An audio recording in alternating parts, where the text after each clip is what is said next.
see, I know that maybe some people aren't for everyone. I mean, with the amount of fake love going around, maybe that's harder to tell these days. '03 Silverado SS, WA815K. Maybe the gauges aren't accurate. Pass the eye test though. From Lubbock to Whiteface to the boat. Scarce a luxury, scarce a guidance. The prevailing driver stars in the roof just to look cool. So with great pleasure, I present to you Mr. Blue. Welcome back to the Unpopular Podcast, aka The Talk, aka The Interview. Today I have my boy, Mr. Blue, aka his name cannot be disclosed.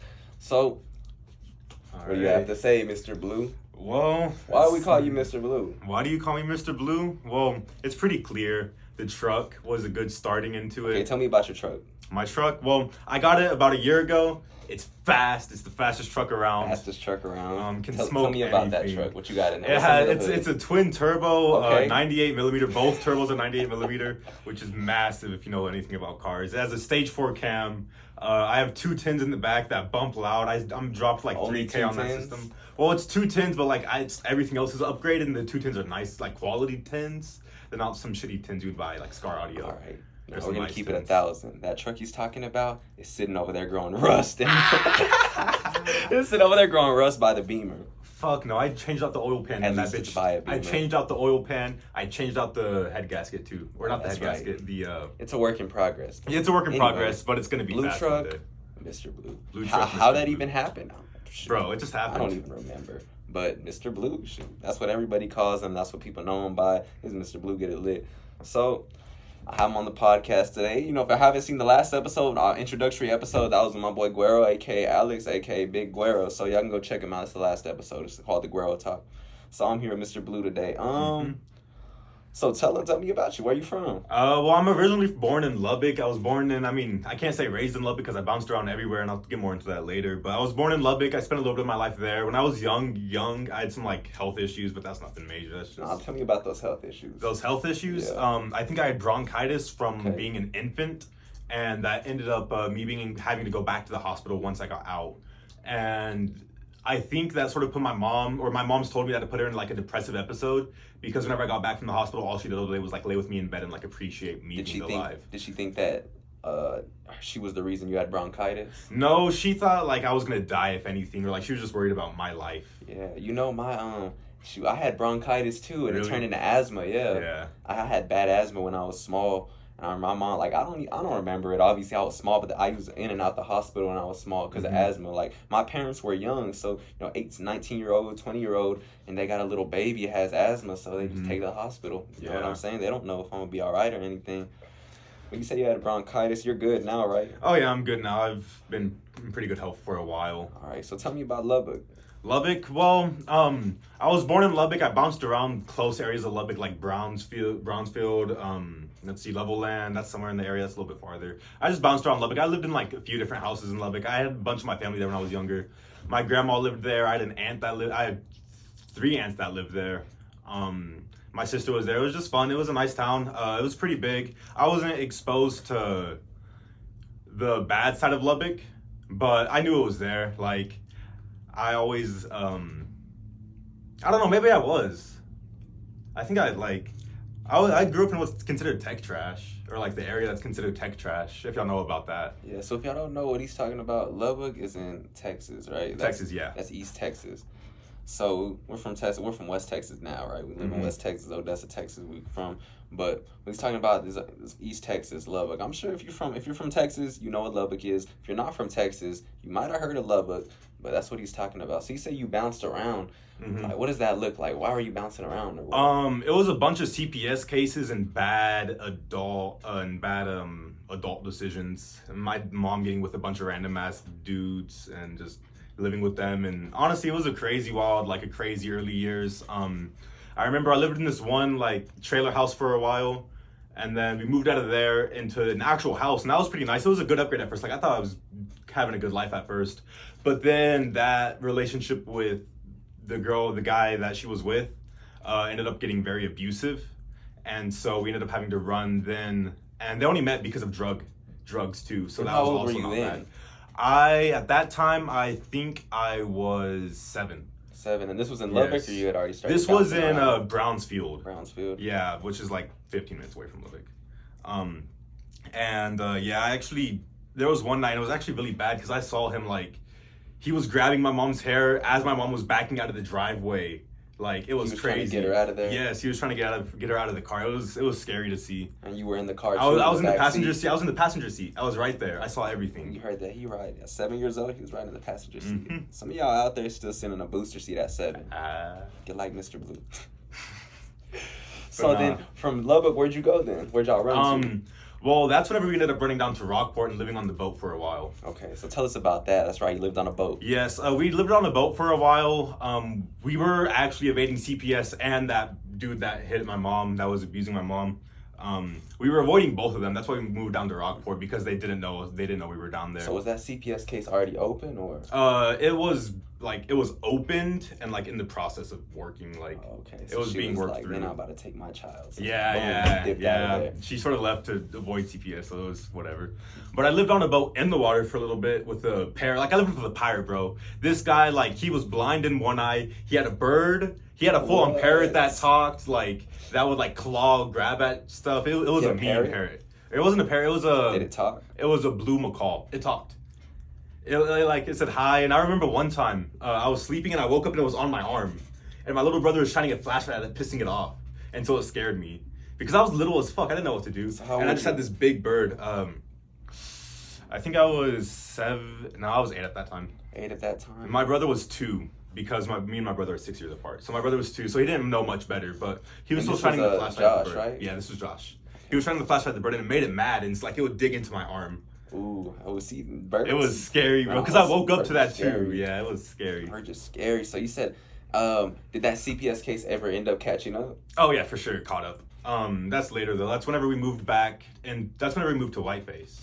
And that was my second CPS case. I haven't even told you about the first CPS case. Oh yeah, let's get into that first CPS All right, so the case. first CPS case happened when I was way young, like 4. All right. Basically, I don't know fully what happened because I was still young, but I got taken away from my mom, and I ended up living with my Papa Rob and Grandma Debbie for a little bit, and then I ended up living with my sister's dad, so my half sister's dad.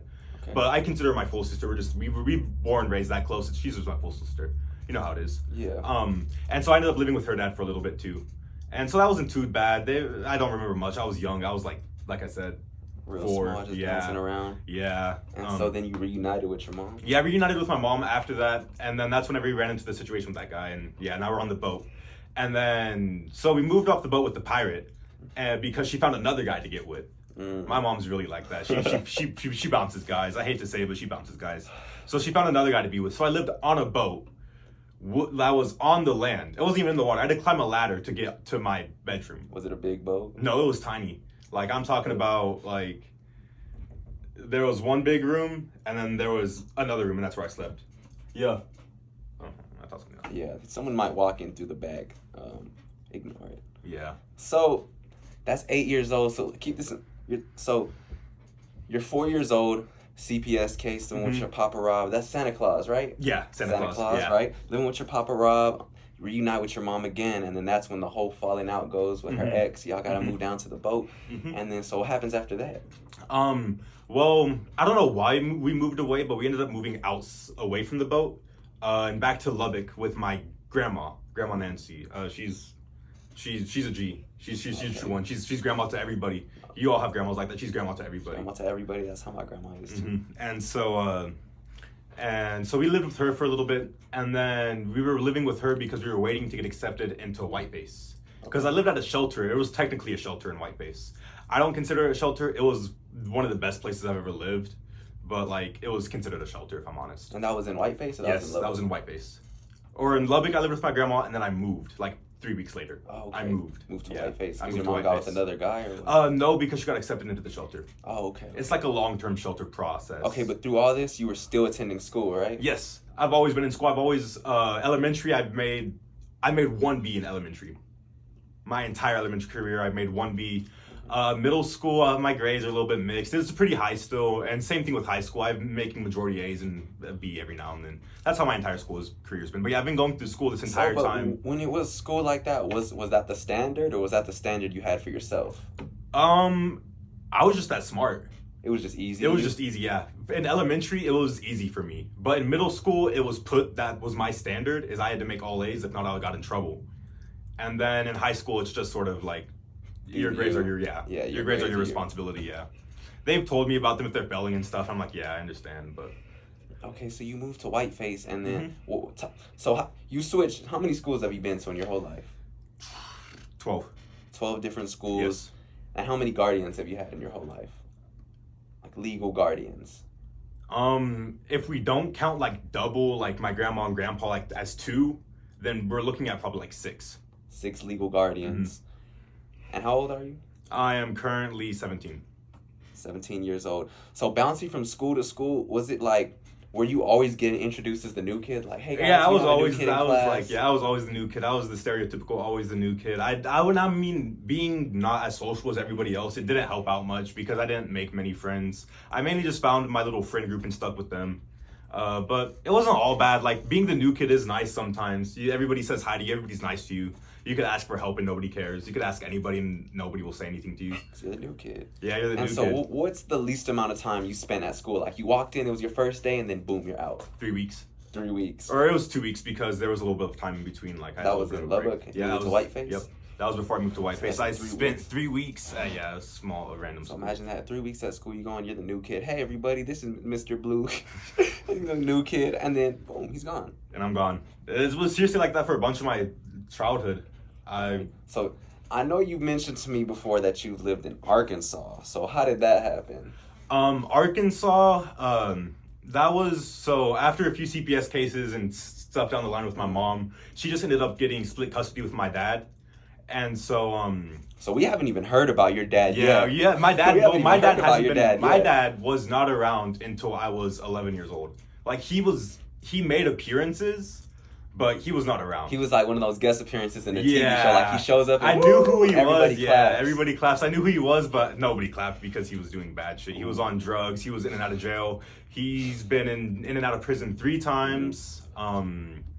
And yeah, he was just doing a bunch of bad stuff around that time. And so that was your childhood. But these days he's doing really good. These days he's a manager for stacking up paper, bro. He's talking to me about buying a Corvette or a Trackhawk or a Z01 Camaro. Bro. Your dad does look like the type to have a Corvette. Bro, he's going through his midlife crisis right now, I swear. Just got a divorce, lives in a cheap house. He's about to have a nice, fast car. He's going through a midlife crisis. He's going to be parked outside a trailer house. Not even just a trailer, right? An RV. Just a trailer, yeah, an RV. So then, how did you get to Arkansas, my bad? I didn't like living with my dad for a while because I just didn't know him. And I lived with my mom for my entire time. She almost brainwashed me, or it was like, I just wanted to live with my mom, even though I knew that she wasn't doing the best. Okay. And so I ended up, my dad ended up letting me go to live with my mom for a while in Arkansas. And I didn't actually go to school in Arkansas. I just went up there and stayed. And eventually I came back down before school started because it wasn't right. It didn't seem right. I was did you get homesick? It was weird. I was going through a bunch of stuff at the time. I was also going through puberty and a bunch of changes. And so how old were you when you were in Arkansas?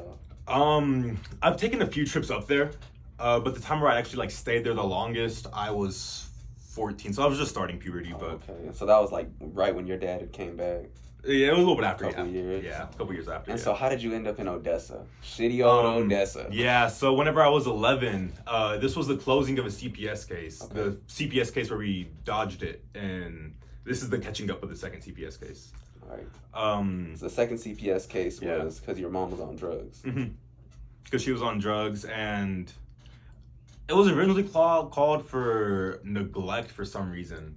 But on the school side, or I don't know. I don't fully remember all the details and stuff. Getting you little spies. Yeah, and so it was just a messy situation, and I was living with my grandparents at the time, but my grandparents, they couldn't really afford to have me because they were retired and they lived out of town. They came back to town to watch me in Lubbock. Okay, I see. And so they had to leave, and so whenever they left, that was whenever I had to figure out someplace to go, and that's whenever my dad got out of prison and was doing good. And my dad just lived in Odessa with Kim, my stepmom. So you had never met Kim before? I met her once or twice before. Okay. They talked before prison. They talked before they got into prison. They knew each other before prison. and they started dating before prison, and they dated throughout prison too. Okay, so you really didn't know her yet. Yeah, I didn't know her at But all. you were No. going to live with her. Yeah, but I was gonna live with her and her mom. Like, she was like my guardian because my dad was working oil field because it's Odessa, and so he was always out. Yeah. So she was like my mom. She was just like the person that watched me, and it was not good going from somebody that was just in prison, got her kids taken away. There's a bunch of different things. It was not fun. Stuff too. Yeah, she was going through stuff. Everybody was The going most through stuff. It was a equipped to big, take care yeah. of you at the time. Nobody was. Right. There was no good place for me to go. It was probably the best spot. All right, so then talk about the come up. All right, the come up. Well, honestly, it started here recently. All right. I fucking hated my life for a long time. I didn't think I was gonna do anything. I thought I was just gonna sit here. And I mean, I thought I may make like decent money or something, doing like getting a job and stuff like that. But recently, that's not the move. Don't get a job. Be special. Be different. Don't make get a money. job. Make money. Yeah, don't get a job, But make money. Exactly. So I asked you this before. I said, do you appreciate life? Mm-hmm. And after just recalling your whole life, do you appreciate life? I would say yeah. It's nice. Because I'm glad I haven't obviously- killed myself. obviously there are people that have it very hard, people that struggle, but there's people. I heard of this little tribe, and they're out in Africa. It's just, there's a lot of people like this. No phone, no outside anything, and their perception of America is like depressed kids. Mm-hmm. And you meet some of those people, and they're some of the most energetic, some of the most happiest people you ever see. They don't even wear socks. You know what I'm saying? Like, they hunt for their food all day and they come home and celebrate.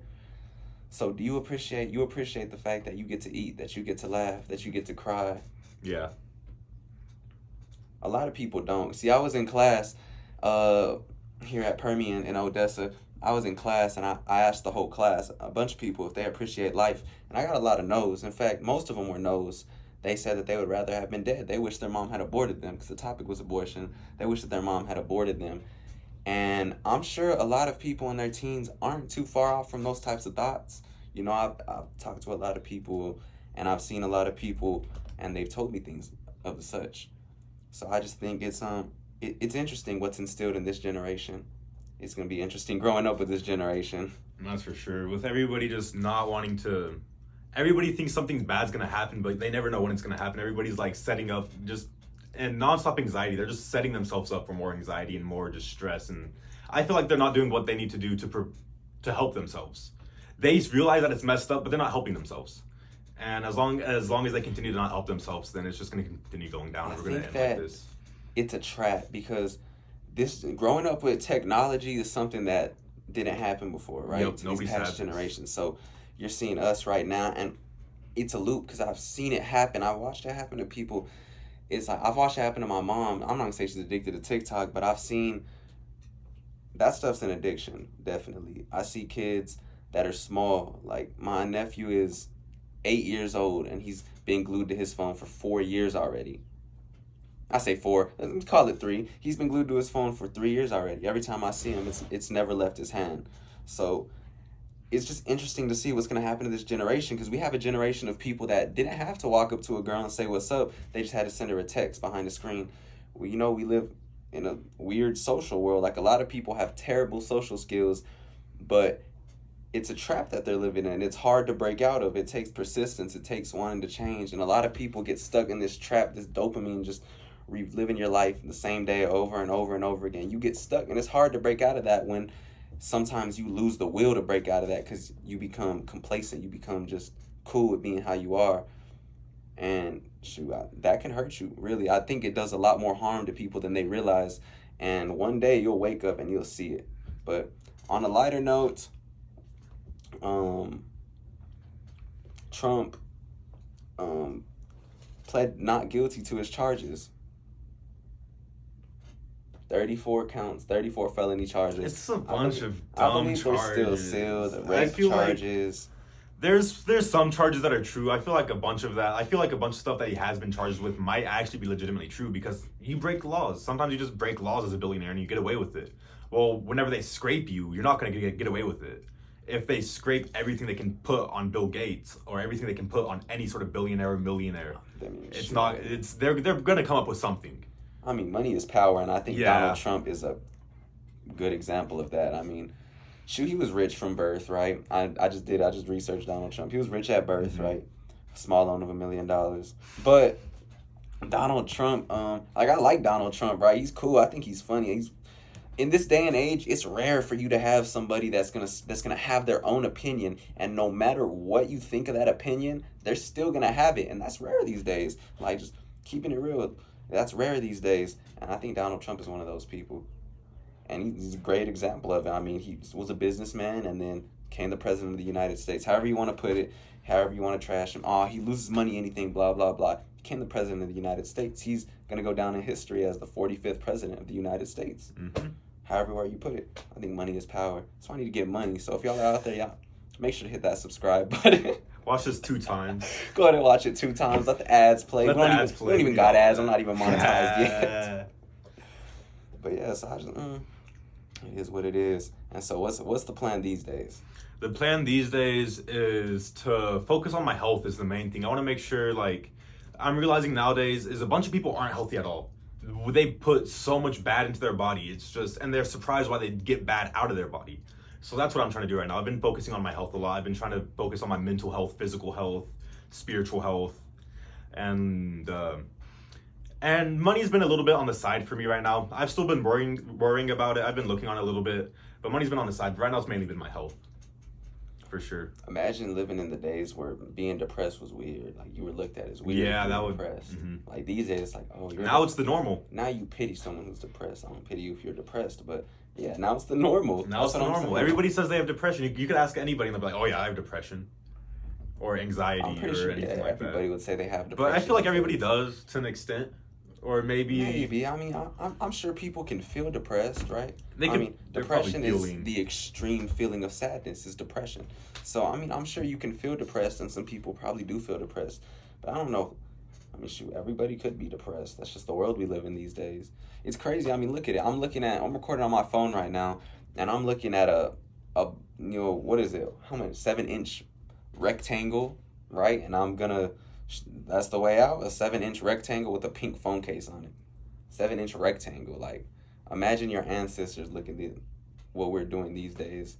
Like, my grandma died in 2013, and I always think, like, if there is a way that she's watching me right now, like, she'd be disappointed. Or maybe she wouldn't. Shoot, I don't know. But it's just crazy these days. And it's just, what do we know? Like, that's one thing I've been thinking recently. What do I know? Like, yeah, we have all this technology. I have theoretically unlimited knowledge at my fingertips. But what do I truly know? What do you know? Exactly.